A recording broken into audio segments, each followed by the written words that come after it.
Well, papeando de un género de música para uno completamente diferente que poco a poco também está ganhando lugar em carnaval. Nós está tratando aqui de música eletrônica.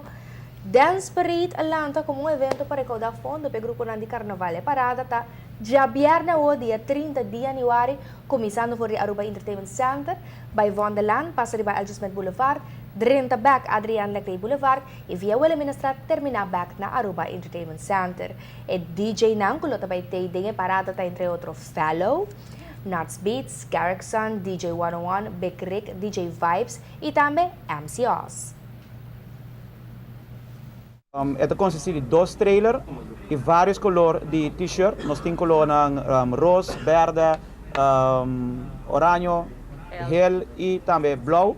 Cada t-shirt tá t-shirt que você compra, você escolhe qual color que você quer e você vai atrás de qual DJ que você quer. Então, você vai ter dois trailers e você porta na trailer 1 ou você porta na trailer 2. Dus, não te maakt uit o color de t-shirt que você tem.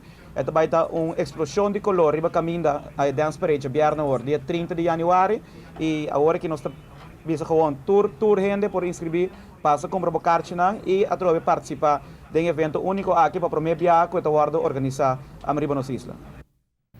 Para participar, lo tan 95 florin para persona, que lo incluye open bar, snacks y expectativa está hopi alto, pero a imprimir solamente 2.500 t-shirt. A limitar a cantidad, como que está promete viajar a organizar gente reparada aqui. Seguridade demanda de grupo de carnaval. Cada grupo tem um certo quantidade de gente que lo põe como security também. O t-shirt que você tem de coluna aqui que é printing de Dance Parade Tribaje e é printing de Polar.